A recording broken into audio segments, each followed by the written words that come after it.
Hello friends, now look at the Article 16 of the Indian Constitution. Article 16 बहुत ही ज़्यादा important है और यहाँ पर हम बात करेंगे बहुत सारे टॉपिक्स के बारे में. एक टाइमलाइन होगी, उसके बारे में समझेंगे. Here we will talk about the proper reservation policy, okay, कि SC, ST और OBC और even EWS, that is the upper caste general category. ठीक है, तो उसका रिजर्वेशन की पॉलिसी कैसी आई, कौन कौन से अमेंडमेंट्स हुए और पूरी क्या टाइमलाइन रही. ठीक है, तो उसके बारे में हम यहाँ पर बहुत ही डिटेल में बात करेंगे. क्लियर? सो आर्टिकल 16 बात करता है regarding the equality of the opportunity in the matter of the public employment, यानी कि पब्लिक एम्प्लॉयमेंट के क्षेत्र में. ठीक, पब्लिक एम्प्लॉयमेंट के क्षेत्र में हम कैसे इक्वालिटी को प्रोवाइड कर सकते हैं ताकि हर एक इंसान को, हर व्यक्ति को इक्वल अपॉर्चुनिटी मिले. Clear? Now the first clause of the article 16 says that there shall be the equality of the opportunity of all the citizens in the matter relating to the employment और the appointment to any office under the state. Now please do mention this word state. क्या बोल रहे हैं यहाँ पर कि there shall be equality of the opportunity, यानी कि अपॉर्चुनिटी के मामले में इक्वालिटी होनी चाहिए. ठीक, सारे सिटीजन्स में. कब? In the matters relating to the employments, यानी कि रोजगार के मामलों में सारे सिटीजन्स में क्या होनी चाहिए? इक्वालिटी होनी चाहिए. ठीक, या फिर अपॉइंटमेंट के बारे में मामले में in the office under the state. तो कहने का मतलब है कि this is regarding the state.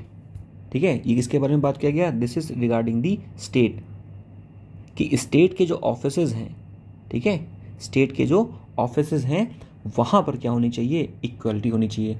और स्टेट का मतलब मैंने बताया है that it could be your centre और द यूनियन गवर्नमेंट के बारे में बात कर सकते हैं. स्टेट, ये यूपी, बिहार और ये स्टेट्स के बारे में बात कर सकते हैं.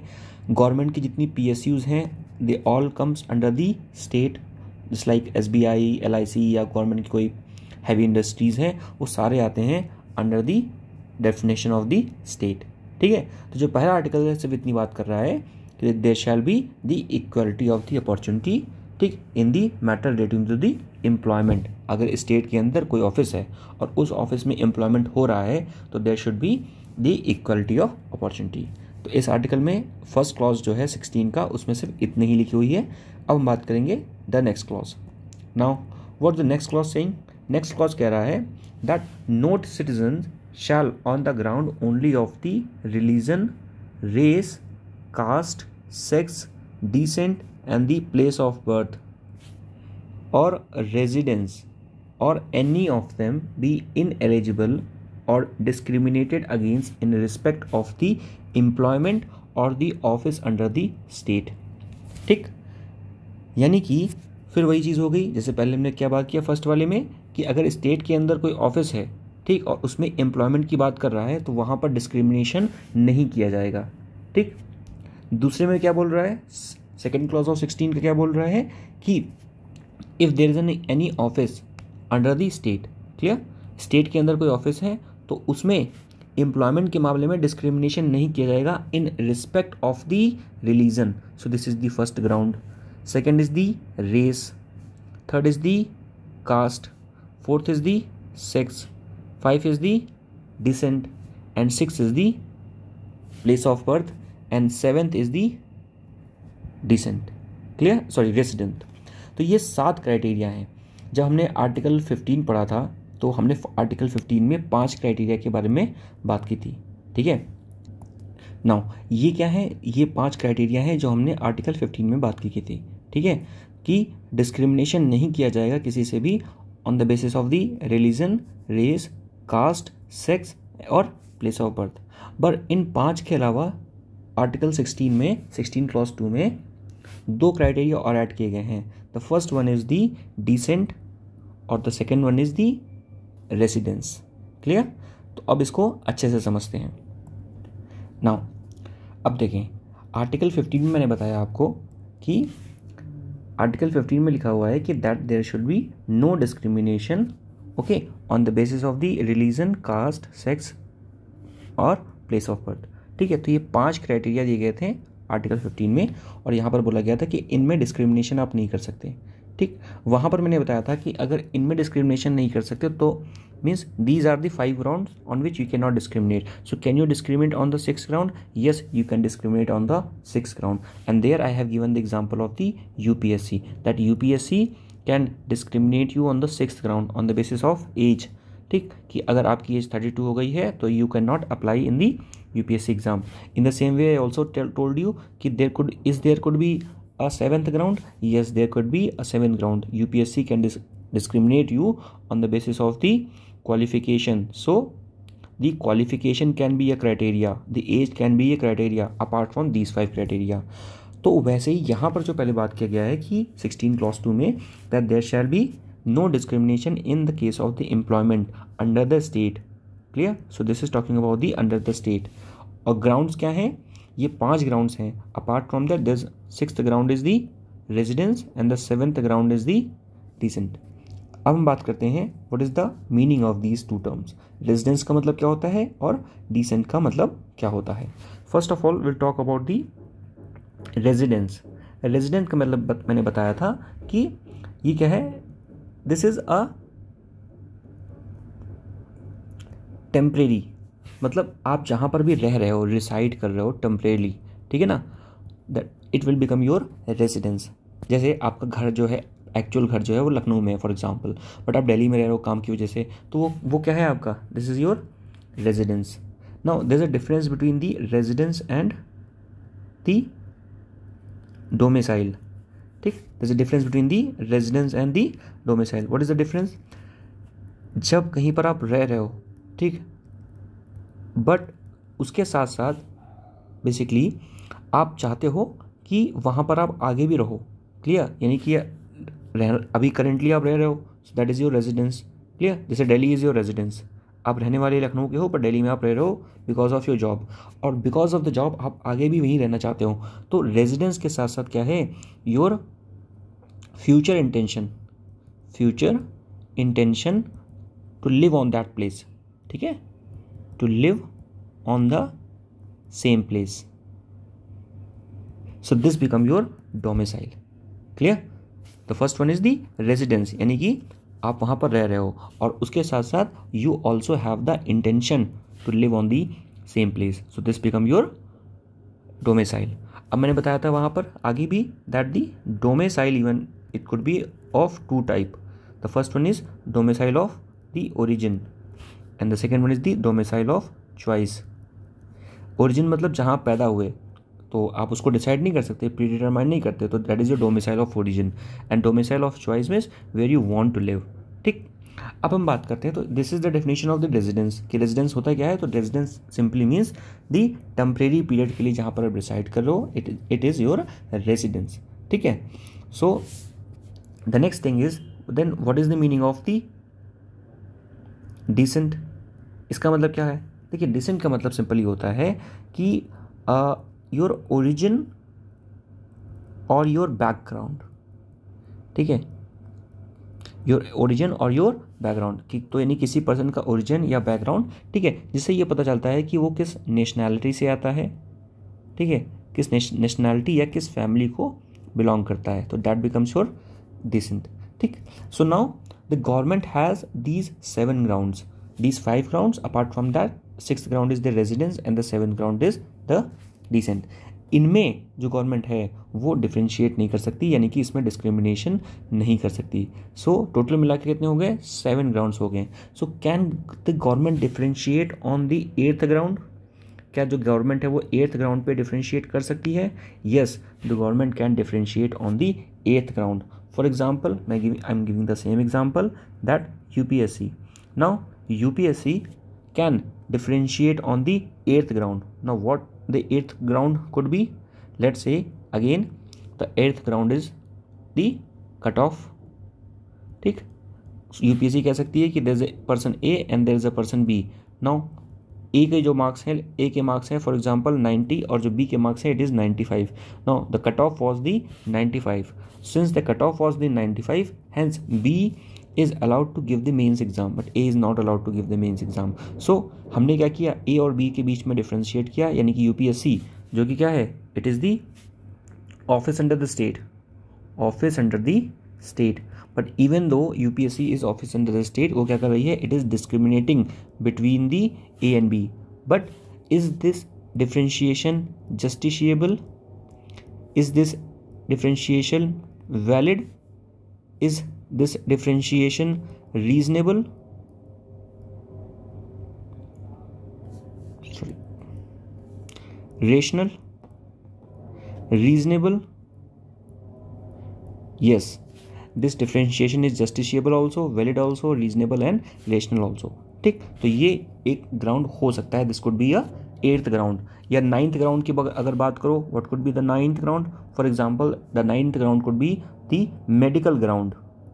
Okay, medical ground. Let's say you are physically handicapped, so you will be not be applied for the IPS. You should not be. ठीक, तो this could be the 9th ground. तो इस तरह से बाकी के और अदर ग्राउंड्स हो सकते हैं. ठीक है, तो अभी तक हमने क्या पढ़ा? अभी हमने पढ़ा कि 16 में पार्ट 1 में क्या कह रहा है, क्लॉज 1 में क्या कह रहा है कि there should be no discrimination in the matters of the public employment under the office under the state. कोई स्टेट के अंदर ऑफिस है तो there should be no discrimination. Now 16 clause 2 क्या कह रहा है कि there should be no discrimination.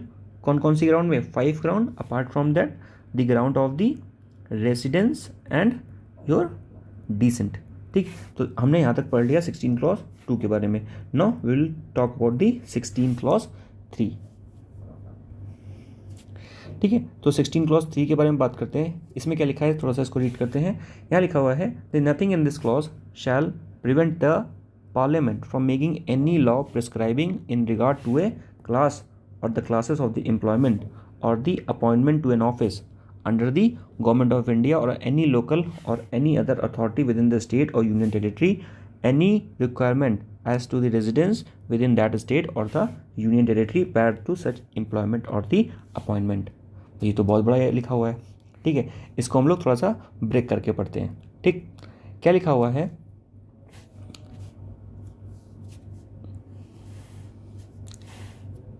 ठीक है, देखिए यहाँ पर ये बात किया गया है 16 क्लॉज 3 में कि जो पार्लियामेंट है, ठीक है, ये क्या करता है, this confers the power on the parliament. ठीक है, टू प्रोवाइड बाय लॉ. ठीक, कि जो रेसिडेंस है उसको एज ए क्वालिफिकेशन बना सकता है इन case of the certain classes of the employment under the state. Getting a point? कहने क्या मतलब है, यहाँ पर हमने पार्ट 2 में पढ़ा हुआ है, 16 क्लॉज 2 में पढ़ा क्या कि जो ग्राउंड्स हैं वो क्या हैं, race, caste, sex, descent, place of birth and residence. ठीक है, रेजिडेंस और डिसेंट. ठीक, तो ये क्राइटेरिया हैं. बट पार्ट 16(3) में ये बोल रहा है कि पार्लियामेंट को पावर दी गई है. ठीक है, पार्लियामेंट को पावर दी गई है कि वो क्या कर सकता है, पार्लियामेंट क्या कर सकता है कि रेजिडेंस को किसी स्टेट के अंतर्गत एज ए क्राइटेरिया बना सकता है for the employment, public employment के लिए. ठीक है, तो पार्लियामेंट क्या कर सकता है, पार्लियामेंट चाहे तो रेसिडेंस को एज द क्राइटेरिया बना सकता है in the employment of the public.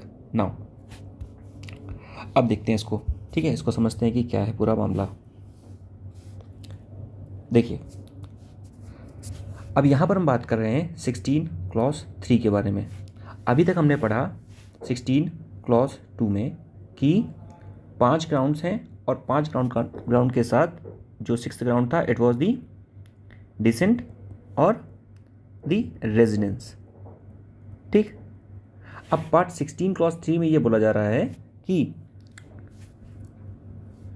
जो क्राइटेरिया है, कौन सा, the criteria of the residence. Residence का मतलब मैंने क्या बताया था, ऐसी जगह जहाँ पर आप क्या है, जहाँ पर आप थोड़े समय के लिए रह रहे हो. ठीक है, टेम्परेरी रह रहे हो.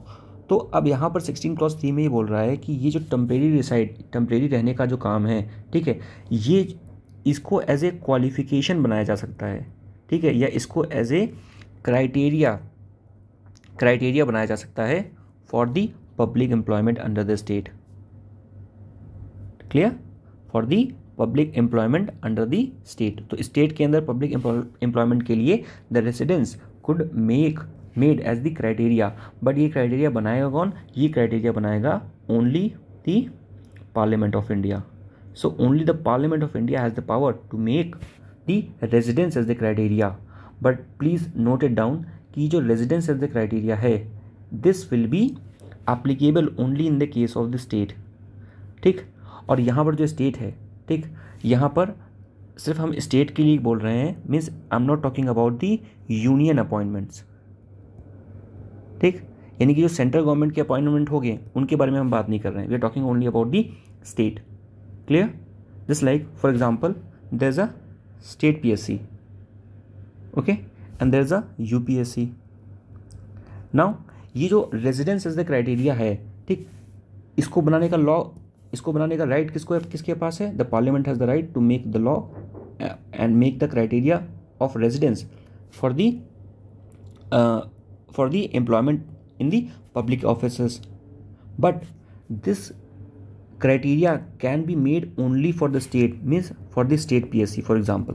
ठीक है, यानी कि स्टेट के जो ऑफिसेस हैं, ऑफिसेस जो अंडर द स्टेट हैं, ठीक है, उसमें ये चीज़ हो सकती है। लाइक UP है, बिहार है, तो यहाँ पर ये स्टेट्स के अंदर जो ऑफिसेज हैं वो उनमें हो सकता है, but not in case of the union appointment. Please don't confuse this thing as the state के अंदर तो सब कुछ आता है, ऑब्वियसली स्टेट के अंदर सेंटर भी आता है, ठीक है, स्टेट भी आता है, और स्टेट के अंतर्गत जो PSUs हैं गवर्नमेंट की, या कोई गवर्नमेंट की कंपनी है जिसमें गवर्नमेंट का शेयर है, वो सारी चीज़ें आती हैं। बट यहाँ पर हम सिर्फ बात कर रहे हैं स्टेट्स के बारे में, क्लियर, या उनकी किसी PSU के बारे में बात कर रहे हैं फिलहाल, पर यूनियन अपॉइंटमेंट के बारे में हम बात नहीं कर रहे हैं। क्लियर, हम यूनियन अपॉइंटमेंट के बारे में नहीं बात कर रहे। जैसे UPSC, it is a central recruiting body, तो इसके बारे में हम बात नहीं कर रहे हैं। ठीक है, I hope you got this answer. ठीक है, तो जब ये 16(3) का जहाँ ये प्रोविज़न आया हुआ था, ठीक है, तो उसके बाद क्या हुआ कि फॉर एग्जाम्पल जैसे मैं बात करूँ, इस 16(3) को देखते हुए पार्लियामेंट ने एक अमेंडमेंट भी किया था। ठीक है, so Parliament done an amendment under the 16(3), और उसमें जैसे उन्होंने ऐड किया ऑन द बेसिस ऑफ 16(3), उन्होंने ऐड किया 9th शेड्यूल। ठीक है, तो 9th अमेंडमेंट किया ऑफ 2012। ठीक है, ये 9th अमेंडमेंट क्या किया, इस 9th अमेंडमेंट ने 371J ऐड कर दिया। ठीक, और जो 371J है ये क्या कर रहा था, ये हैदराबाद और जो कर्नाटक का रीजन है, ठीक है, वहाँ की जो 6 डिस्ट्रिक्ट्स हैं, ठीक, जो 6 डिस्ट्रिक्ट्स हैं of the region of the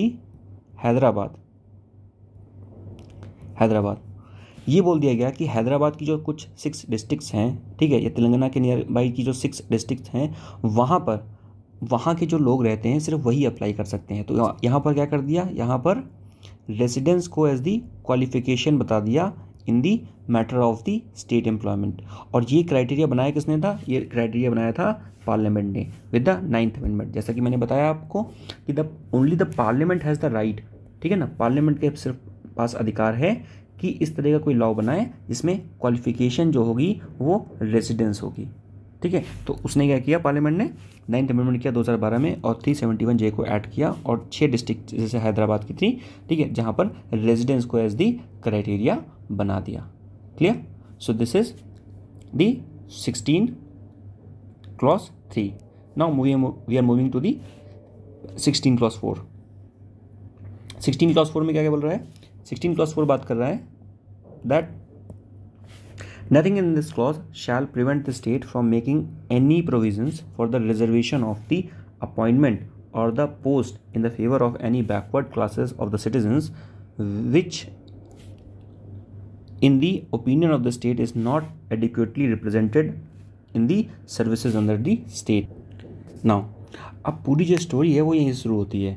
यहाँ से हम मेन बात करेंगे regarding the SC and ST reservation, और ये चीज़ें सारी चीज़ें कैसे पिक्चर में आई उसके बारे में हम बहुत अच्छे से बात करेंगे। ठीक है, और यहाँ पर आपको एक टाइमलाइन समझ में आएगी which is very important for the comprehensive understanding of the topic. तो यहाँ पर क्या बोल रहा है कि जो स्टेट है, ठीक है, nothing in the article shall prevent the state from making any provision, यानी कि स्टेट को कोई भी नहीं रोक सकता इस क्लॉज के द्वारा, ठीक है, कि वो क्या करें, for the reservation on the appointment of the post in the favour of the backward class of the citizens. यानी कि जो कंट्री के जो बैकवर्ड क्लास सिटीजन्स हैं उनको स्टेट चाहे तो वो अपॉइंटमेंट या उनको रिजर्वेशन प्रोवाइड कर सकती है, ठीक, और कोई भी उनको रोक नहीं सकता है in the opinion of the state that not adequately represented in the service. बस कंडीशन क्या होनी चाहिए कि वो जो है वो एडिक्वेटली रिप्रेजेंटेड नहीं है। जैसे अभी करेंटली क्या है, करेंटली SC ST सबको कहीं ना कहीं रिजर्वेशन मिलता है, तो रिजर्वेशन का जो मेन क्राइटेरिया है वो ये है कि they are not adequately represented, ठीक है ना, they are not adequately represented. Now what is the meaning of adequately represented? For example, let's say जो SC population है, पूरी population कंट्री की पूरी जो population है उसमें से जो SC population है, for example let's say वो 25% है, ठीक। So this is the total population percentage of the scheduled caste community. Now अगर हम बात करें for example कि how many of these 25% is holding the government post, तो let's say for example only 10% of this 25% is holding the government post, ठीक। so means सिर्फ 10% लोगों के पास गवर्नमेंट पोस्ट है या गवर्नमेंट पोस्ट नहीं भी है, only the 10% have the job.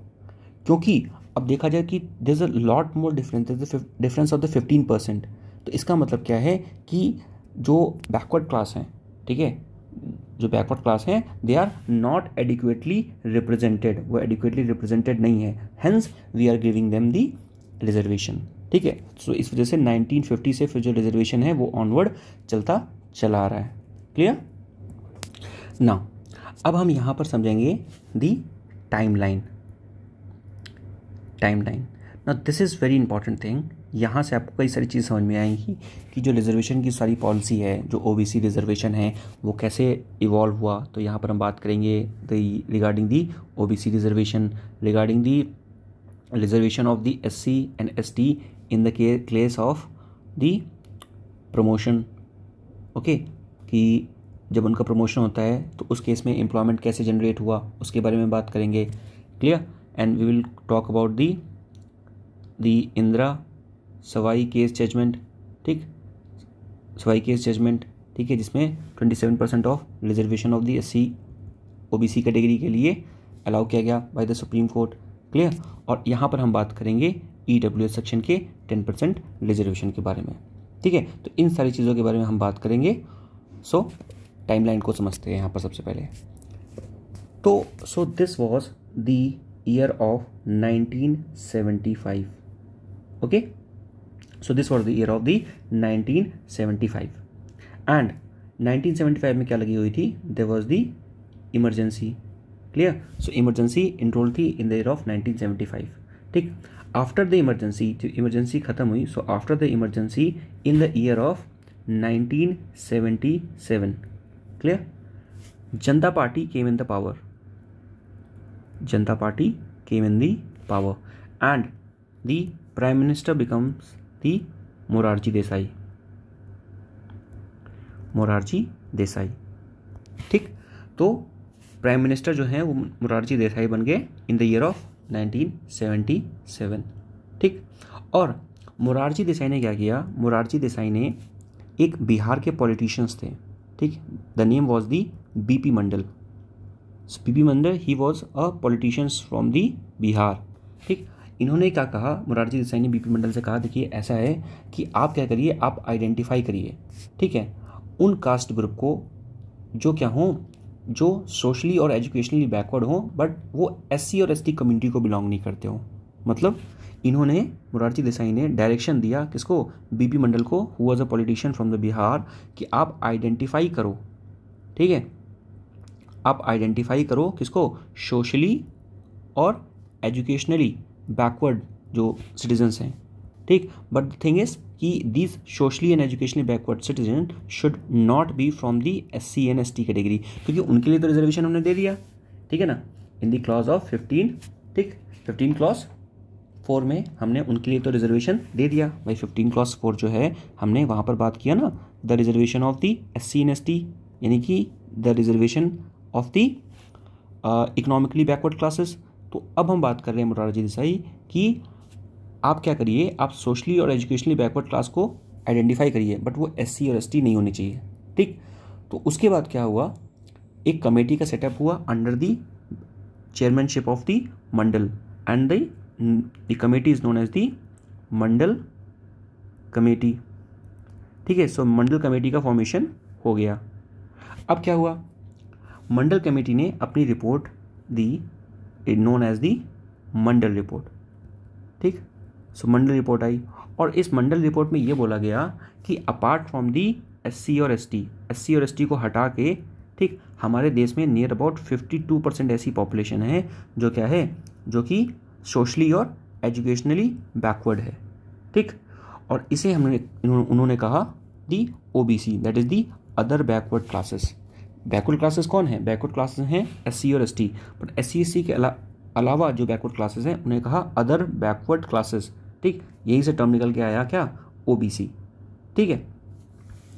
अब ये जो रिपोर्ट है, ठीक, ये रिपोर्ट पहुंची किसके पास, ये रिपोर्ट पहुंची, this report reach to the Morarji Desai, the prime minister of the India, then prime minister of India.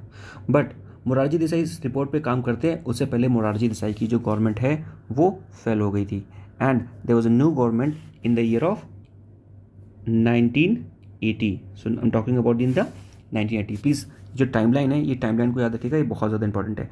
1980 में न्यू गवर्नमेंट बन गई and the Indira Gandhi she became the prime minister again, ठीक है। तो 1980 में she became the prime minister again. अब ये मंडल report तो इनके पास थी, but the thing is the Indira Gandhi didn't act on this Mandal report, उन्होंने इस मंडल रिपोर्ट पे काम नहीं किया, ठीक। And now it was in the year of 1984 after the operation blue star. So blue star का ऑपरेशन हुआ and after the operation of the blue star ये क्या हुआ कि शी डाइड, ठीक है, अनफॉर्चुनेटली उनकी डेथ हो गई। And her son Rajiv Gandhi he became the prime minister of India. Now अब राजीव गांधी के सामने भी ये रिपोर्ट आई, but again the Rajiv Gandhi he also did not acted upon the Mandal report. And Rajiv Gandhi जो गवर्नमेंट थी, दिस गवर्नमेंट वॉज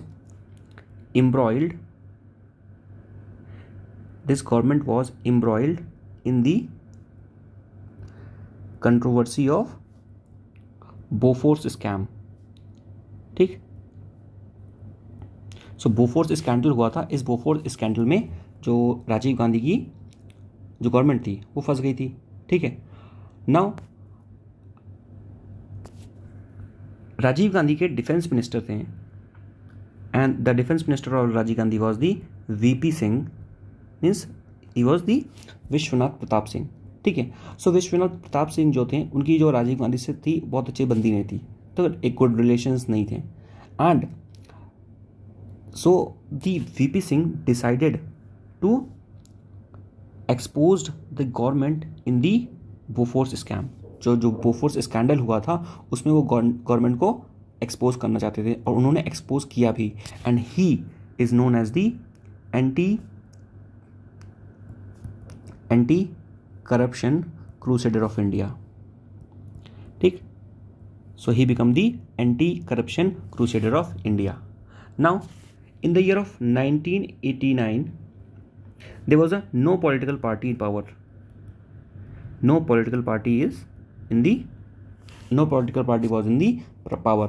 फिर क्या हुआ, वीपी सिंह को सपोर्ट मिला from the right wing party the BJP and some left wing party, clear. Now अब ये जो सपोर्ट था, this support was so delegate, तो वीपी सिंह की गवर्नमेंट भी कभी ना कभी गिर सकती थी, ठीक। So the government could collapse any time, ठीक है।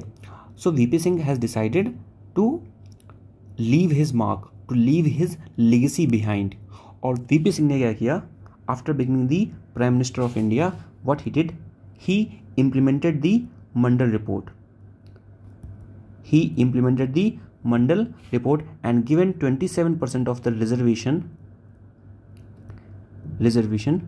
for the other backward classes, that is the OBC. Now the government was in the chaos, and the BJP it was in the fix कि भाई ये क्या हो गया, है ना, कि because the BJP is known to be the political party of the upper class, ठीक है। So BJP it is the political party of the upper elite class, ठीक। and now there was a controversy. It's like the BJP, there's a two front now.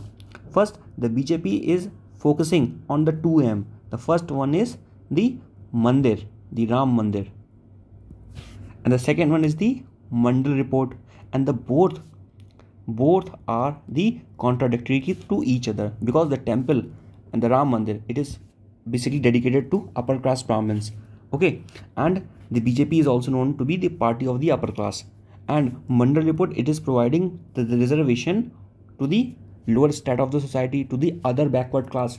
So what happened ultimately, the BJP withdrew its support from the VP Singh government and the government fell, okay. Now it was in the June 1991 to 1996. The Prime Minister was the P.V. Narasimha Rao. P.V. Narasimha Rao. Now he was the first South Indian Prime Minister, ठीक। इन्होंने क्या किया, he expanded the Mandal report. तो जो मंडल report थी उसे क्या किया इन्होंने, एक्सपेंड कर दिया, क्लियर। दैट इज, इन्होंने कहा कि there is 7.5% of reservation is to the ST, there is 15% reservation is to the SC, and there is a 27% of the reservation to the OBC। यानी कि इन्होंने भी क्या किया, he supported this 27% of the OBC reservation, and apart from that इन्होंने कहा कि I am giving 10% of the reservation to the EWS section, that is the economic weaker section, ठीक। तो इन्होंने एक नया क्राइटेरिया बनाया, दैट दी इकोनॉमिक डिसेबिलिटी, ठीक है, इकोनॉमिक अनअपॉर्चुनिटी, ठीक है, could be a criteria for the reservation. और इन्होंने क्या किया कि अपार्ट फ्रॉम दी सोशली और एजुकेशनली बैकवर्ड क्लासेस, इन्होंने 10% रिजर्वेशन किसको दिया, 10% रिजर्वेशन दिया to the economic weaker section. Now in this time line you also need to get a name, that is the Indira Sawhney. Now who is she? She was a lady lawyer, clear? She was a lady lawyer, and she filed a petition in the Supreme Court against the 10% EWS quota reservation, ठीक है। तो इन्होंने क्या किया, इन्होंने 10% EWS quota reservation के against PIL file कर दी सुप्रीम कोर्ट में कि जो 10% रिजर्वेशन दिया गया है by the PV Narasimha Rao, it is unconstitutional, invalid, irrelevant, illogical, clear? So the case known in the Supreme Court as the Indira Savai versus Union of India case of 1992। इस case में supreme court ने ये कहा, supreme court said that, जो पहली चीज़ तो ये supreme court ने बोला कि जो OBC को रिजर्वेशन दिया गया 27% का, ठीक, ये रिजर्वेशन जो है वो कॉन्स्टिट्यूशनली वैलिड है, ठीक, कॉन्स्टिट्यूशनली क्या है, इट इज़ वैलिड, ठीक, और इसका जो ग्राउंड है इट इज़ ऑल ओके। और सुप्रीम कोर्ट ने दूसरी चीज़ ये कहा, पहली चीज़ तो ये कहा और दूसरी ये कहा सुप्रीम कोर्ट ने कि जो 10% रिजर्वेशन है EWS का, दिस इज अनकॉन्स्टिट्यूशनल, यानी कि इकोनॉमिक डिसेबिलिटी, ठीक है, या economic backwardness can not made a criteria for providing the reservation to the population, ठीक है। तो इन्होंने क्या किया, जो 10% जो EWS का रिजर्वेशन था इसको ख़त्म कर दिया, बट ये बोल दिया कि 27% की जो कॉन्स्टिट्यूशनल जो वैलिडिटी है उसको दे दिया कि 27% OBC का जो रिजर्वेशन है वो ठीक है, ठीक है। तो इतनी चीज़ें बात की यहाँ पर in the supreme court. But supreme court ने ये भी कहा कि जो OBC का जो 27% का रिजर्वेशन है, ठीक, इस 27% के रिजर्वेशन में हम क्या कर रहे हैं, हम कुछ क्राइटेरिया बता रहे हैं और उस क्राइटेरिया को आपको फॉलो करना पड़ेगा। अगर आप उसको फॉलो कर रहे हो, only then this 27% reservation of the OBC is valid. Now what are the criteria? पहला क्राइटेरिया सुप्रीम कोर्ट ने बोला कि जैसा कि आपको पता है कि 16 क्लॉज 4 में क्या बोला गया था, 16 क्लॉज 4 में बोला गया था कि सोशली और एजुकेशनली जो बैकवर्ड क्लास हैं उनको रिजर्वेशन दिया जाएगा। ठीक है, तो सुप्रीम कोर्ट ने ये बोला कि जो 16 क्लॉज 4 है, this is an enabling clause.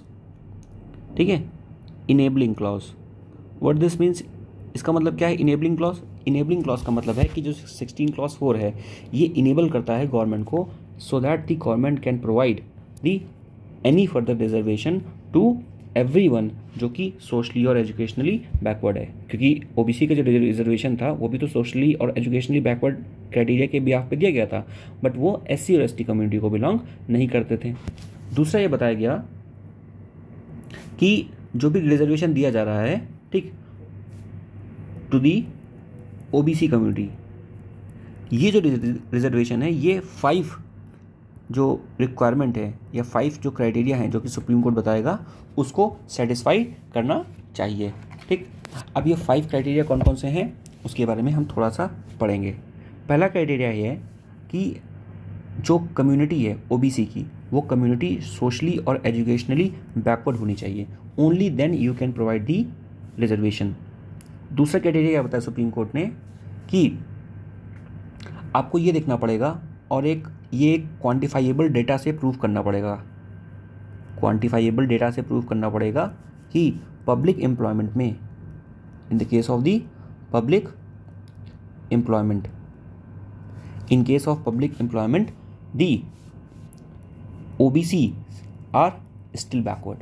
ठीक है, या नॉट एडिक्वेटली रिप्रेजेंटेड, ओबीसी जो हैं वो नॉट एडिक्वेटली रिप्रेजेंटेड हैं। यानी कि आप एक क्वांटिफाइबल डेटा लेके आओ, ठीक है, और ये बताओ कि पब्लिक एम्प्लॉयमेंट के केस में जो ओबीसी हैं उनको क्वांटिफाइबली रिप्रेजेंटेशन, एडिक्वेटली रिप्रेजेंटेशन नहीं मिला हुआ है। एडिक्वेटली रिप्रेजेंटेशन क्या होता है, मैंने बताया था, फॉर एग्जांपल लेट्स से कि टोटल 100% की जो पॉपुलेशन है इंडिया की, उसमें से फॉर एग्जांपल 50% जो हैं वो ओबीसी हैं। ठीक, अब इस 50% ओबीसी में से लेट्स से सिर्फ 20% ऐसे हैं जिनके पास जॉब है।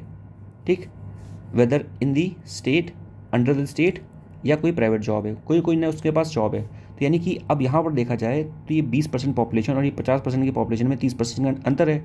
तो मतलब क्या हुआ कि they are not adequately represented. तो सुप्रीम कोर्ट ने दूसरा क्राइटेरिया बताया कि आप क्वान्टिफाइबल डेटा लेके आओ ऐसा, और ये बताओ कि इसमें प्रूफ करो कि they are not adequately represented. Third criteria जो सुप्रीम कोर्ट ने बताया वो दिया the concept of the creamy layer. Clear? The concept of the creamy layer. Now what is the concept of the creamy layer? Creamy layer ये बात करता है कि अगर आपकी इनकम 8 लाख है, ठीक, अगर आपकी इनकम 8 लाख है या 8 लाख से ज़्यादा है, तो आप ओबीसी रिजर्वेशन का फ़ायदा नहीं ले सकते। क्लियर? अगर आपकी इनकम 8 लाख से कम है, only then you can take the advantage of OBC reservation of 27%। Clear? Means this layer जो 8 लाख से ज़्यादा कमा रही है वो 27% के ओबीसी रिजर्वेशन के अंतर्गत नहीं आएगी, बट वो आदमी जो 8 लाख से ज़्यादा कमा रहे हैं, 8 लाख से कम कमा रहे हैं, will be under the 27% of OBC Kota. ठीक है, तो ये क्या थी? This was the third condition. Now what is the fourth condition? Fourth condition में सुप्रीम कोर्ट ने कहा कि रिजर्वेशन जो है किसी भी पॉइंट में 50% को एक्सीड नहीं कर सकता। ओवरऑल जो रिजर्वेशन है it can not exceed the total 50% of barrier. ठीक है, बट अगर हम इसका एक एक्सेप्शन देखें, 50% कैसे होगा? जैसे मैंने बताया ना अभी यहाँ पर, जैसे फॉर एग्जांपल यहाँ पर आप समझे, जैसे यहाँ पर लिखा हुआ है 27% के लिए ओबीसी का हो गया और 15 परसेंट हो गया हमारा एससी का और 7.5% क्या हो गया एसटी का। तो जो पूरा टोटल है, ठीक, ये जो पूरा टोटल है this should not be exceed the limit of the 50%। Clear. But अगर हम बात करें तमिलनाडु के केस के बारे में, ठीक है, तो तमिलनाडु में क्या है, तमिलनाडु में जो एससी एसटी और ओबीसी का जो टोटल रिजर्वेशन है वो नियर अबाउट 69% है। अब क्या करें, ठीक, जबकि मैक्सिमम क्या हो सकता है, मैक्सिमम इंदिरा सवाई जजमेंट में जिसकी हम भी बात कर रहे हैं, अभी भी कर रहे हैं, इसमें बोला गया है, सुप्रीम कोर्ट ने बोला कि it can not exceed the limit of 50%, इसकी लिमिट को एक्सीड नहीं करना चाहिए। सुप्रीम कोर्ट में केस गया, ठीक है। अब तमिलनाडु की जो रिजर्वेशन पॉलिसी है, ठीक है, उसको 9th शेड्यूल के अंतर्गत रख दिया गया, 9th शेड्यूल के अंतर्गत रखा गया, ठीक है। अब क्या है 9th शेड्यूल में क्या होता है, 9th शेड्यूल ऐसा शेड्यूल है कि अगर कोई भी चीज़ इसके अंदर रखी जाती है, ठीक है, तो उसको प्रोटेक्शन मिल जाता है, it got the protection from law, protection from law, ठीक है। इस पर कोई भी लीगल कार्रवाई जल्दी नहीं होती, ठीक है। बट हाँ, जुडिशरी इसमें इसका जुडिशियल रिव्यू हो सकता है, ठीक है, इसका जुडिशियल रिव्यू हो सकता है। और इवन सुप्रीम कोर्ट ने कहा भी था इन दी केशवानंदन भारती केस कि कोई भी आइटम जो 24 अप्रैल 1973 के बाद, ठीक है ना, के बाद आफ्टर दिस अगर आप 9th शेड्यूल में रखते हो तो उसका जुडिशियल रिव्यू हो सकता है। बट अगर कोई भी आर्टिकल या कोई भी ऐसा लॉ जो before of this KBC case, that is the Keshavananda Bharati case, जो डेट 24 अप्रैल 1973 से पहले अगर कोई आपने लॉ जो है वो शेड्यूल 9 में रखा हुआ है, तब उसका जुडिशियल रिव्यू नहीं हो सकता, ठीक है। तो ये कुछ चीज़ें बताई गई थी। अब हम बात करते हैं कि भाई तमिलनाडु में ऐसा क्यों है, why there is a 69% of reservation, ठीक।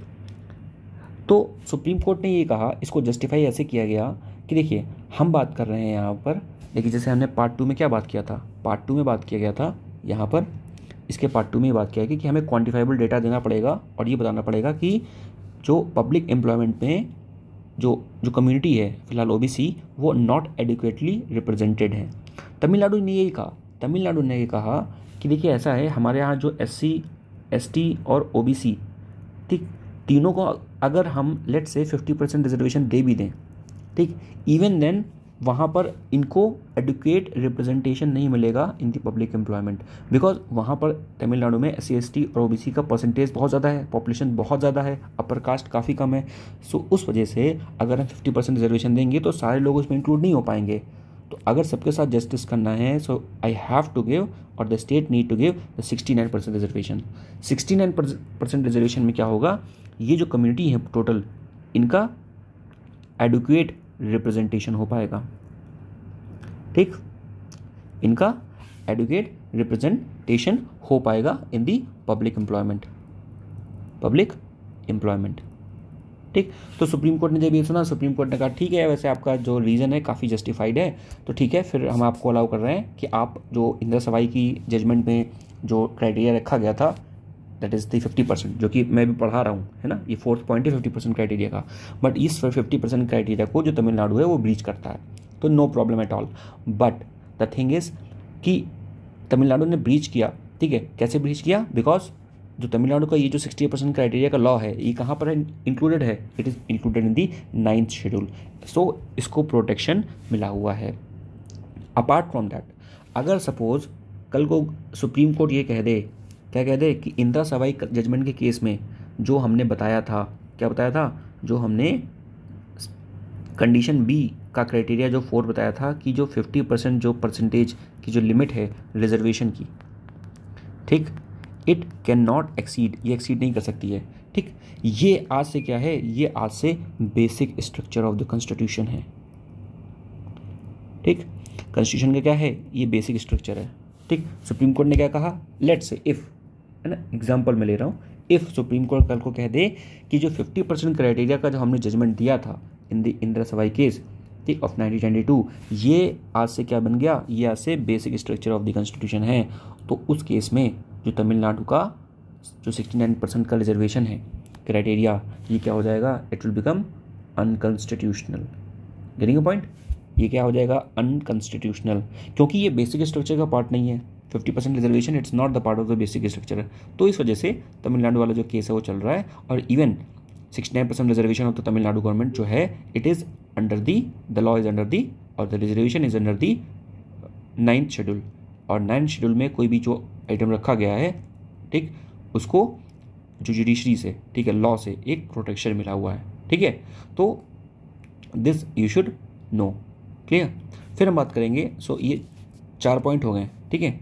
4 पॉइंट के बाद 5वां पॉइंट क्या है? The 5th point is that overall जो है इफिशियंसी जो है, ठीक है ना, जो एफिशिएंसी है शुड नॉट बी कॉम्प्रोमाइज्ड, ठीक, शुड नॉट बी कॉम्प्रोमाइज्ड। जैसे आर्टिकल 335, ठीक है, इसमें क्या लिखा हुआ है? आर्टिकल 335 में बात किया गया है कि the claims of the scheduled caste and the scheduled tribes to the service and the post, यानी कि जो शेड्यूल्ड कास्ट और शेड्यूल्ड ट्राइब्स हैं उनकी जो सर्विसेज पोस्ट में, ठीक, क्या क्या उनको वेलफेयर दिए गए हैं, क्या क्या प्रोविजंस हैं, बेनिफिट्स दिए गए हैं, उसके बारे में बात किया गया है। बट 15 इसके जो क्लॉज 5 है इसमें ये बोला गया कि जो एफिशिएंसी है, सपोज कोई ऑफिस है, ठीक है, और उस ऑफिस में बहुत सारे लोग काम कर रहे हैं, अगर सब रिजर्वेशन की बेसिस पे आ जाएंगे, उनको कोई नॉलेज नहीं है लेट से, तो क्या होगा? जो मेरिट है, ठीक, द मेरिट विल सेक्रीफाइस, ठीक, and we can not sacrifice the merit, ठीक, because the merit is of paramount significance, clear, the merit is of paramount significance, clear. So we can not compromise with the merit. तो efficiency बनी रहनी चाहिए पूरे जो department की, ठीक है। और यहाँ पर दिया हुआ है आर्टिकल 335 में दिया हुआ है, क्या बात किया है? The claims of SC and ST to services and post, ठीक। तो SC और ST के क्लेम्स के बारे में यहाँ पर बात की गई है, ठीक है। तो यहाँ पर भी हम क्या बात कर रहे हैं? देखिए, सबसे पहला क्राइटेरिया मैंने यहाँ पर बात किया था, यहाँ पर मैंने बात किया था this is the first criteria A, और फिर बात किया B, ठीक। B में भी B के 5 पार्ट बताए मैंने, 1, दिस इज 1 2 3 4 और 5, ठीक। अब हम बात करेंगे C के बारे में। ये सारे क्राइटेरिया हैं, कौन से? 27% रिजर्वेशन किसको मिलेगा, उसके लिए क्या क्राइटेरिया है वो बताया गया है, ठीक है। फिर बताया गया पार्ट C में ये बताया गया कि जो 16 पार्ट 4 है, ठीक है, 16 पार्ट 4, जिसमें ये बताया गया था कि रिजर्वेशन दे रहे हैं to the socially on the basis of socially and educationally backwardness, ठीक है। तो ये जो सोशली और एजुकेशनली बैकवर्ड के केस में जो रिजर्वेशन दिया गया है, ये सिर्फ एंट्री लेवल पे है, it is only on the entry level, ठीक, at the time of recruitment, ठीक। तो रिक्रूटमेंट के टाइम पर, एंट्री लेवल पर हम ये रिजर्वेशन दे रहे हैं, मतलब we are not providing this reservation for the promotion. तो प्रमोशन के केस में हम ये रिजर्वेशन नहीं दे रहे हैं आपको, ठीक है। This reservation of the SC and ST and the is providing, we are providing only on the basis of the recruitment at the entry level, ठीक है। तो ये चीज़ होनी चाहिए। और चौथा जो D पॉइंट बोला था वो ये बोला था कि जो 10% का जो रिजर्वेशन है EWS का, वो क्या है? अनकॉन्स्टिट्यूशनल, इनवैलिड, ठीक है। सो सुप्रीम कोर्ट ने कहा PV नरसिम्हा राव से कि देखिए ऐसा है, जो 10% जो आप EWS का कोटा दे रहे हैं, it is unconstitutional because the constitution recognise only 2 type of the backwardness, ठीक है ना। जो संविधान है वो सिर्फ 2 टाइप ऑफ बैकवर्डनेस, ठीक है ना, बैकवर्डनेस को देखता है। कौन कौन सी? फर्स्ट इज सोशली और एजुकेशनली।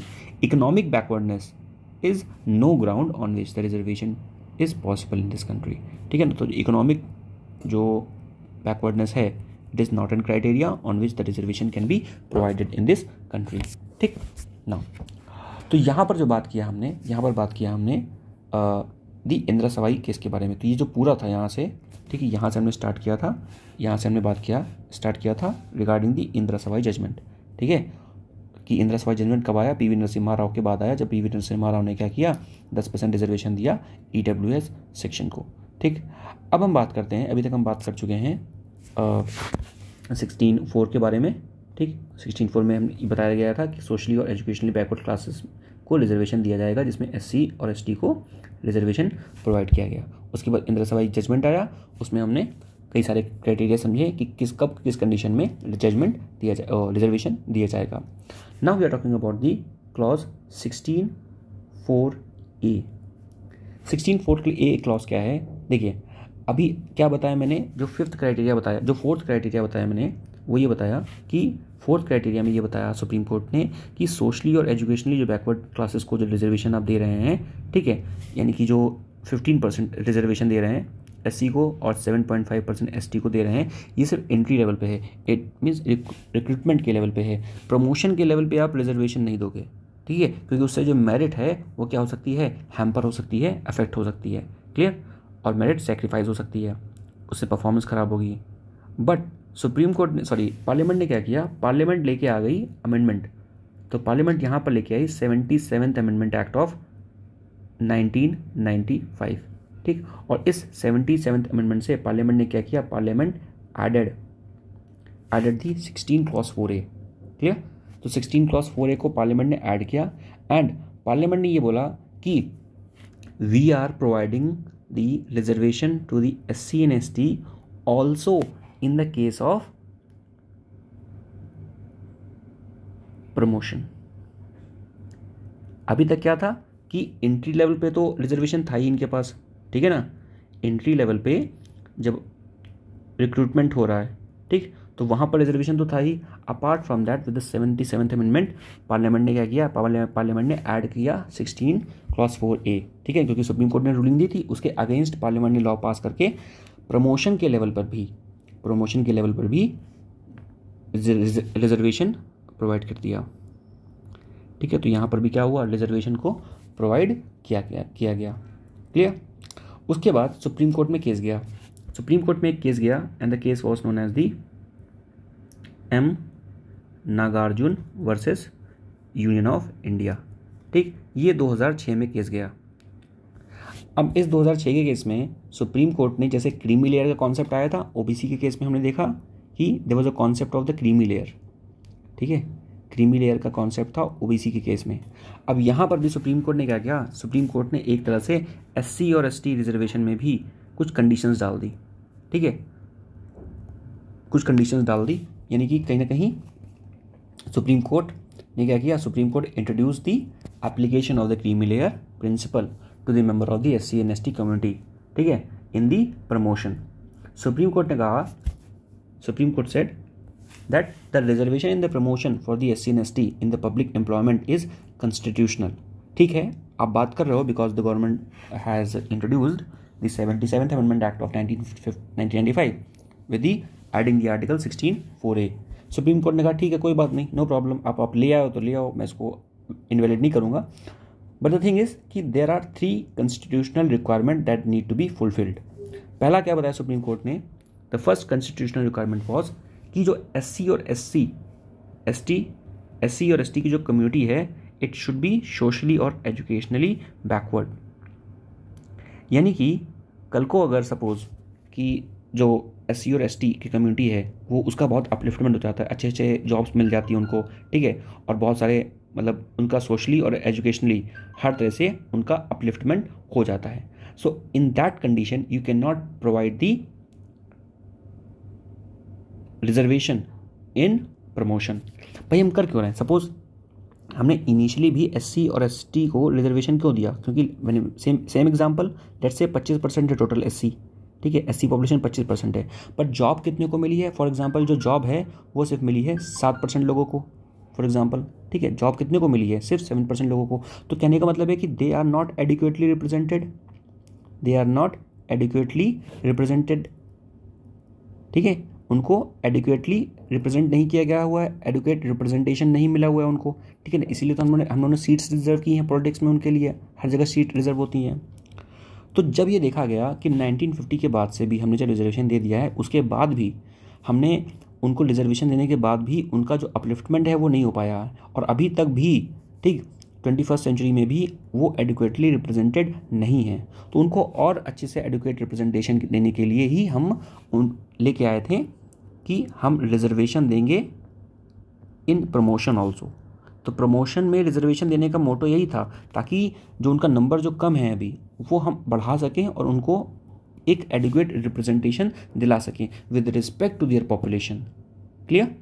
तो वही बोला गया, पहला क्राइटेरिया क्या है कि सोशली और एजुकेशनली बैकवर्डनेस होनी चाहिए। ठीक, दूसरा क्राइटेरिया क्या था, वही वाला कि वो एडिक्वेटली रिप्रेजेंटेड नहीं होने चाहिए, यानी कि नॉट एडिक्वेटली रिप्रेजेंटेड। भाई एडिक्वेटली रिप्रेजेंटेड नहीं है तभी तो हम प्रमोशन में उनको हम रिजर्वेशन दे रहे हैं।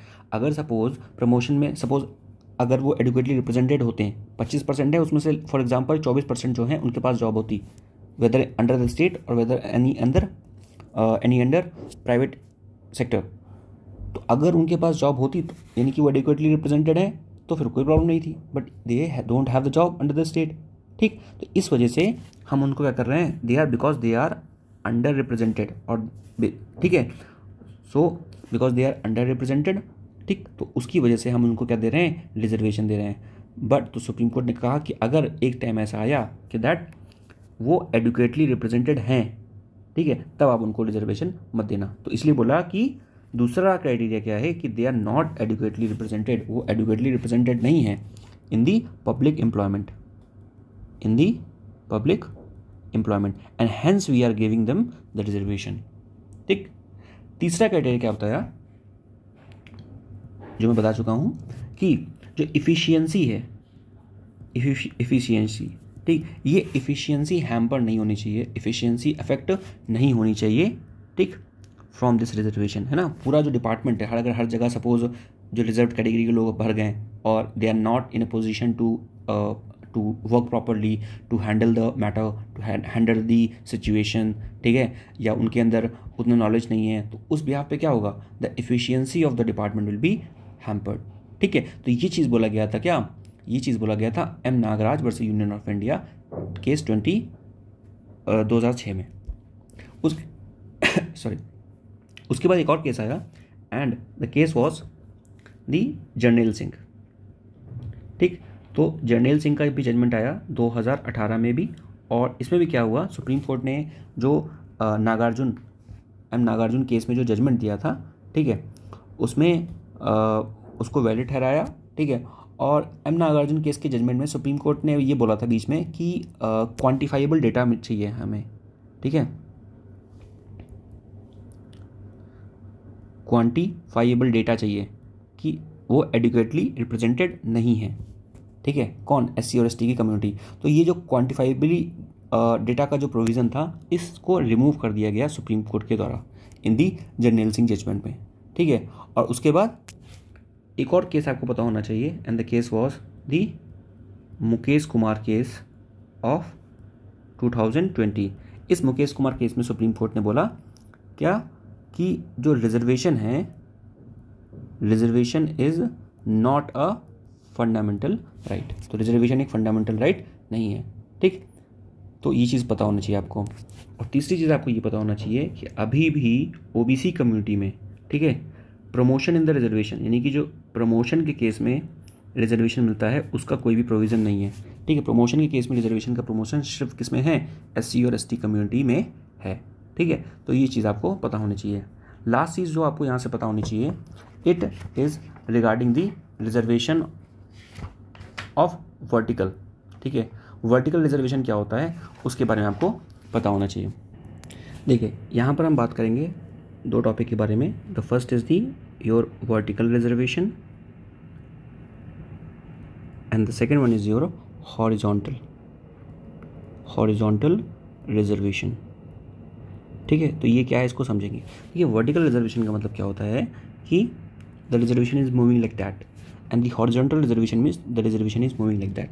इसका क्या मतलब है, वर्टिकल रिजर्वेशन का मतलब है जैसे सपोज मैंने बताया था आपको SC ST कम्युनिटी को रिजर्वेशन मिला हुआ है, ST को मिला हुआ है, OBC को मिला हुआ है। ठीक है ना, अब तो फिलहाल जनरल को भी मिल गया है तो हम EWS लिखते हैं। तो ये क्या है, ये वर्टिकल रिजर्वेशन है। ठीक है ना, तो सबको रिजर्वेशन मिला हुआ है। यहाँ 7.5 है, ठीक है, यहाँ पर 15 है, यहाँ 27% है, ठीक है, यहाँ पर फिलहाल 10% है। तो ये सबको इस तरह से रिजर्वेशन मिला हुआ। तो ये क्या है, वर्टिकल रिजर्वेशन, यानी कि सबको अपने अपने सेक्शन में रिजर्वेशन मिला हुआ है। हॉरिजॉन्टल रिजर्वेशन का मतलब क्या होता है कि जैसे सपोज जो वर्टिकल रिजर्वेशन है, यानी कि सपोज़ यहाँ पर जो SC रिजर्वेशन है 15% का, इस 15% के SC रिजर्वेशन में भी आपने क्या किया कि कुछ रिजर्वेशन दे दिया विमेंस को, ठीक, कुछ दे दिया चिल्ड्रंस को, या कुछ ओल्ड पीपल को दे दिया, ठीक है।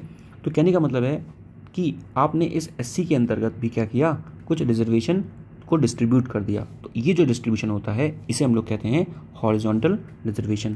जैसे EWS है, EWS या OBC है, OBC के अंदर आपने बोल दिया कि विमेंस के लिए अलग रिजर्वेशन है, मेंस के लिए अलग है, छोटे बच्चे उनके लिए अलग है। तो ये सारा जो है ये क्या किया आपने विद इन OBC कम्युनिटी जो रिजर्वेशन है उसको क्या कर दिया, डिस्ट्रीब्यूट कर दिया, ठीक है। तो इसे हम लोग कहते हैं basically horizontal reservation. For example जैसे OBC कम्युनिटी है, ठीक है। अब OBC कम्युनिटी में आपने क्या किया, जैसे OBC कम्युनिटी में आपने क्या किया कि OBC कम्युनिटी में फॉर एग्जांपल कई सारी कास्ट हैं, ठीक है। लेट्स से फॉर एग्जांपल जैसे caste A, caste B, caste C and caste D। आपने हर एक कास्ट का रिजर्वेशन अलग कर दिया। जैसे यहाँ पर इसको 4% दे दिया, इसको दे दिया आपने 3%, इसको दे दिया 2%, इसको दे दिया 1.7%, ठीक है। तो इस तरह से आपने अलग अलग रिजर्वेशन को दे दिया। Clear? So this is the regarding the horizontal reservation. अब आता है the case of interesting case of the Andhra Pradesh, ठीक है। तो आंध्र प्रदेश का केस आता है। आंध्र प्रदेश में क्या हुआ, जैसे आंध्र प्रदेश की मैं बात करूं तो आंध्र प्रदेश में 10% रिजर्वेशन मिला हुआ है टू दी मुस्लिम कम्युनिटी। उसी तरह अगर मैं तेलंगाना की बात करूं तो वहाँ पर मिला हुआ है near about 12% reservation of the Muslim community. West Bengal में नियर अबाउट 8% रिजर्वेशन है। तमिलनाडु में नियर अबाउट 4% रिजर्वेशन है मुस्लिम कम्युनिटी, ठीक। अब क्या हुआ, the matter went to the supreme court. Matter चला गया सुप्रीम कोर्ट में। क्या चला गया मैटर, ये गया कि भाई देखिए जो बेसिकली जो आंध्र प्रदेश गवर्नमेंट है, ठीक है, वो क्या कर रही है, वो वॉयलेट कर रही है the matter went to the supreme court that अगर आर्टिकल 16 एक्सपेक्टली टॉक अबाउट सब बात करता है कि the reservation can not be provide on the basis of the religion. भाई आपको पता है जो आर्टिकल 16 है, ठीक है, आर्टिकल 16 क्या बोल रहा है जिसके बारे में हम पढ़ रहे हैं। आर्टिकल 16 का जो फर्स्ट क्लॉज नहीं बोला था कि we can not provide the reservation on the basis of religion, caste, sex, place of birth, ठीक, क्रीड। तो हम बेसिकली रिलीजन के बेसिस पे हम रिजर्वेशन नहीं दे सकते, साफ साफ बोला गया था। तो अब ये क्या है कि जो आंध्र प्रदेश गवर्नमेंट है वो 10% का रिजर्वेशन दे रही है मुस्लिम्स को, तेलंगाना जो है 12% का दे रही है, वेस्ट बंगाल 8% का दे रही है। तो ये क्या चीज़ है, तमिलनाडु 4% का दे रही है। तो अब मैटर चला गया सुप्रीम कोर्ट में और सुप्रीम कोर्ट ने बोला आंध्र प्रदेश गवर्नमेंट से कि भैया ऐसा है, अब आप इस बात को जस्टिफाई करें क्या कि आप 10% का रिजर्वेशन कैसे दे रहे हैं मुस्लिम्स को, ठीक। Now the matter went to the supreme court and the case was the T. Muralidhar Rao versus the state of Andhra, ठीक। This was the case. Now अब आंध्रा गवर्नमेंट ने क्या कहा, आंध्रा प्रदेश की गवर्नमेंट ने ये कहा कि sir we are not providing the reservation to the Muslims, ठीक, we are providing the reservation to the socially and the educationally backward class of the citizens within the Muslim community. यानी कि भाई article जो हमारा 16 clause 1 ले लें आप, तो उसमें क्या बोला है कि 16 क्लॉज 4 ले लें आप, ठीक। तो 16 क्लॉज 4 में क्या बोला गया है, 16 क्लॉज 4 में ये बोला गया है कि हमें रिजर्वेशन देना है किसको, सोशली और एजुकेशनली बैकवर्ड क्लास को। तो आंध्र प्रदेश गवर्नमेंट ने कहा कि सर हम जो हैं हम मुस्लिम्स को रिजर्वेशन नहीं दे रहे हैं, यानी कि we are not providing the reservation to all Muslims. हम क्या कर रहे हैं, we are providing the reservation only to those Muslims, ठीक है, सिर्फ उन मुस्लिम्स को हम रिजर्वेशन दे रहे हैं जो क्या हैं, जो सोशली और एजुकेशनली बैकवर्ड क्लासेस हैं, ठीक है। तो यानी कि हम उनको रिजर्वेशन दे रहे हैं, we are providing the reservation only to the socially and educationally backward classes within the Muslim community. यानी मुस्लिम कम्युनिटी बहुत बड़ी है, हम उनको रिजर्वेशन नहीं दे रहे हैं, we are only providing the reservation to the socially and educationally backward classes within the Muslim community. तो कहने का मतलब है that all the Muslims are not entitled to get this reservation, ठीक है। सो सुप्रीम कोर्ट ने क्या कहा कि भाई हाँ ठीक है, बात तो आपकी सही है कि आप सारे मुस्लिम्स को रिजर्वेशन नहीं दे रहे हैं, you are only providing reservation to the those Muslims जो क्या हैं, जो कि सोशली और एजुकेशनली बैकवर्ड क्लास हैं। And Andhra Pradesh government said कि अगर supreme court won't allow the reservation to the socially and educationally classes of the Muslims, तो उसका मतलब क्या है कि ये जो पूरी रिजर्वेशन पॉलिसी है, this whole reservation policy is communal. क्या है? कम्युनल। क्यों? क्योंकि मोस्टली जो SC और ST हैं वो क्या हैं, मोस्टली जो SC और ST हैं, ठीक है ना, they belongs to the Hindu community और क्रिश्चियन कम्युनिटी। ठीक, अगर हम सिर्फ SC और ST को रिजर्वेशन दे रहे हैं और they are belongs to the Hindu और दी क्रिश्चियन कम्युनिटी, ठीक है, तो उसमें क्या है, ये कम्युनल नेचर को दर्शाती है, दिस इज कम्युनल। ठीक, हेंस सुप्रीम कोर्ट ने कहा नहीं, आपकी बात सही है, आप गुस्सा मत करो, और आपकी जो रिजर्वेशन पॉलिसी है जिसमें आप 10% रिजर्वेशन दे रहे हो, ठीक है, तो वो वैलिड है, कोई प्रॉब्लम नहीं है। ठीक है, उसके बाद आता है नाउ कम्स दी 16(4)(b). ठीक, 16(4)(b) में क्या बोला गया, 16(4)(b) talks about the carry forward policy. ठीक, या इसी को हम बोल सकते हैं आपका वर्टिकल रिजर्वेशन के बारे में बात होती है यहाँ पर। ठीक है, ये जो आर्टिकल है 16(4)(b), ठीक है, so this article was added by the parliament via the 81st amendment. ठीक, तो 81st अमेंडमेंट से 2000 में अमेंडमेंट हुआ था, उसके वाया क्या किया, सुप्रीम कोर्ट पार्लियामेंट ने इस आर्टिकल को ऐड किया। ठीक है, इसमें क्या बोला गया, पहले क्या हो रहा था, पहले ये हो रहा था कि सपोज जैसे कहीं पर 100 सीटें निकली, ठीक है, वैकेंसी निकली 100 सीटों की। अब जो 100 सीटों में क्या हो रहा था, क्योंकि जो रिजर्वेशन है वो 50% से ज़्यादा नहीं हो सकता under the inter case of 1992। ठीक है, तो इसमें क्या कर दिया गया कि 50% जो सीट्स हैं, यानी कि 50 सीटें जो हैं वो अनरिजर्व कैटेगरी के लिए थी, और जो 50% जो सीटें हैं वो किसके लिए थी, वो रिजर्व्ड कैटेगरी के लिए थी। ठीक, अब सपोज़ किसी सेशन में क्या हुआ कि जब एग्ज़ाम हुआ तो ये जो 50 सीटें थीं ये तो पूरी भर गई। ठीक, बट फॉर एग्ज़ाम्पल यहाँ रिजर्व कैटेगरी में सिर्फ 40 सीटें भर पाई। ठीक, तो बच कितनी गई, 10 सीटें बच गई। क्लियर। अब अगर नेक्स्ट ईयर फिर से सपोज 100 सीटें निकली किसी एग्ज़ाम में, और उसके बाद 50 सीटें हमने इसमें ब्रेक कर दी UR के लिए, और 50 जो हैं वो रिजर्व के लिए हैं। ठीक, अब हम इन 10 सीटों का क्या करें। ठीक, तो गवर्नमेंट क्या करने लगी, गवर्नमेंट अगर इन 10 सीटों को यहाँ पर ऐड कर दे, ठीक है, so this become 60 and this become 50। अब प्रॉब्लम इसमें यह है कि इंदिरा सभा जजमेंट में कहा गया था कि जो रिजर्व कैटेगरी है, ठीक है, ये रिजर्व कैटेगरी है, रिजर्व कैटेगरी जो रिजर्वेशन है it can not exceed the limit of the 50% की लिमिट को एक्सीड नहीं कर सकता। फिर अब ये प्रॉब्लम हो गई। ठीक, तो सुप्रीम कोर्ट ने कहा कि देखिए आप ऐसा है, आप ये कर सकते हैं कि ये जो 10% जो सीट हैं, जो 10 सीट बच गई हैं, ठीक है, आप क्या करें, आप इसको अलग से काउंट करें। ठीक है, मतलब आप ये 50 में काउंट नहीं करें, 50 में काउंट करेंगे तो फिर इंदिरा सभा जजमेंट केस की ब्रीच हो जाएगा, लिमिट ब्रीच हो जाएगी। तो उन्होंने कहा कि आप इसको अलग से काउंट करें। ठीक है, तो फिर क्या हुआ कि ये जो 10 सीटें हैं इसको अलग से काउंट किया गया, यानी कि इसकी जो फिलिंग है वो अलग से होगी। ठीक है, एग्जाम सेम रहेगा पर इसकी फिलिंग अलग से होगी। इसको इन 50 सीटों में काउंट नहीं किया जाएगा, ये 50 सीटें अलग हैं।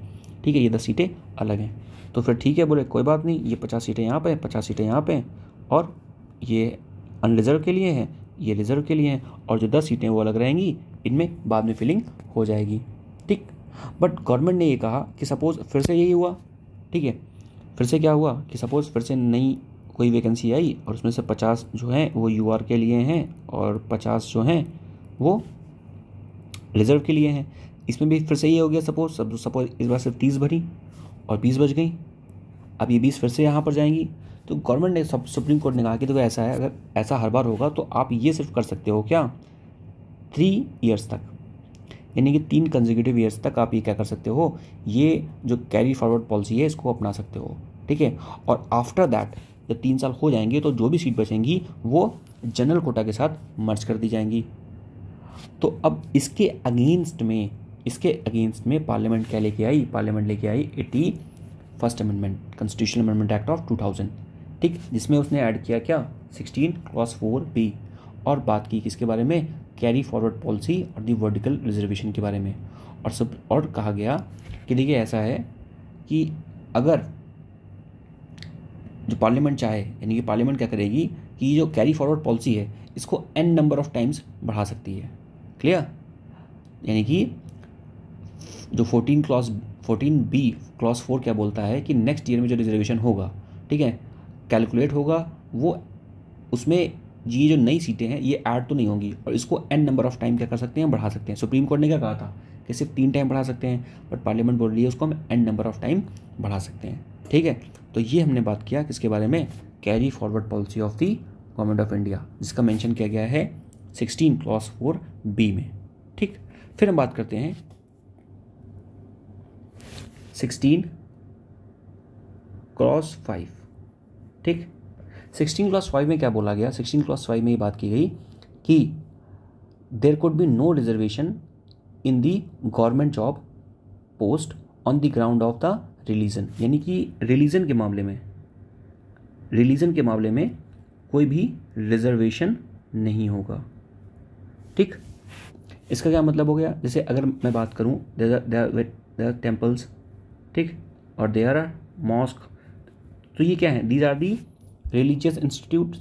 ठीक, अब इन रिलीजियस इंस्टीट्यूट्स में जो काम होते हैं वो दो तरह के होते हैं। ठीक है, means there are 2 type of functions. पहला होता है सेक्युलर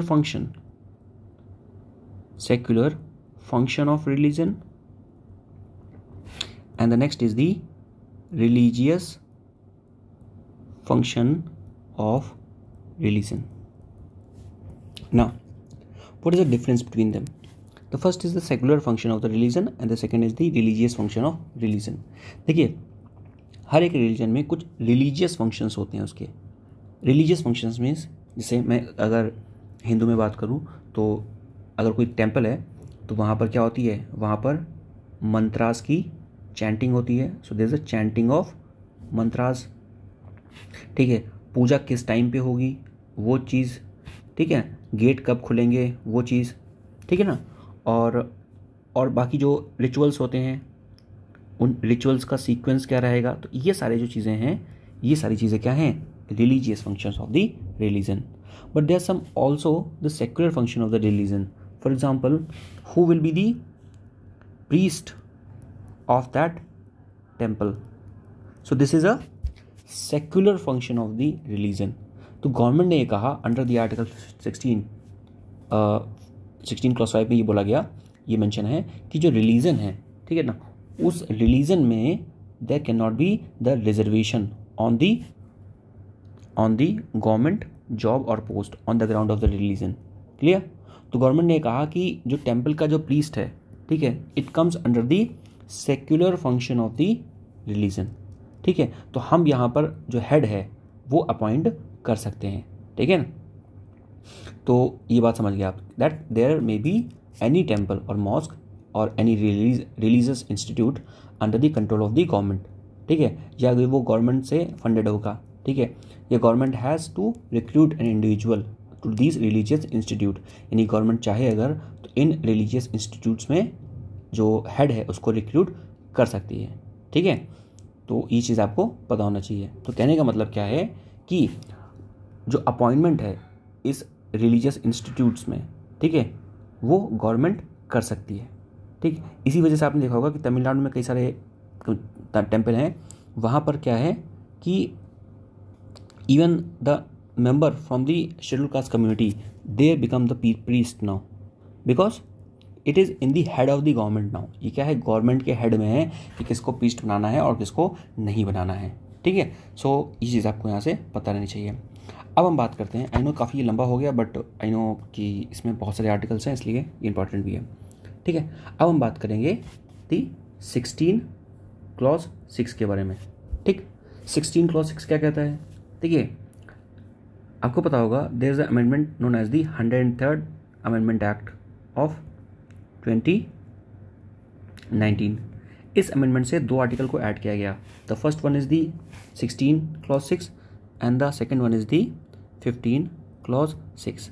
ठीक, और क्या दिया गया, 10% का EWS कोटा दिया गया, यानी कि 10% EWS कोटा जो है वो इकोनॉमिक वीकर सेक्शन को दिया गया। पहले ये कोटा दिया गया था PV नरसिम्हा राव की गवर्नमेंट ने, पर उस टाइम में सुप्रीम कोर्ट ने इसको इनवैलिड कर दिया था। बट अब सुप्रीम कोर्ट ने इसको वैलिड ठहरा दिया कि ठीक है भाई, ये कोई दिक्कत नहीं है, 10% EWS का जो कोटा है वो वैलिड है। सो 10% का कोटा वैलिड है और 10% का कोटा EWS को मिला हुआ है। एंड इसके साथ साथ इसमें 16 क्लॉज 6 और 15 क्लॉज 6 इन दोनों को ऐड किया गया। But there is also the condition to get this 10% EWS quota. पहला, that income should be below the 10 lakh. तो 10 लाख से 8 लाख से जो इनकम है वो कम होनी चाहिए। उसके साथ साथ 5 एकड़ से आपका जो लैंड है, ठीक है, वो गांव में अगर कहीं पर लैंड है तो वो 5 एकड़ से कम होना चाहिए।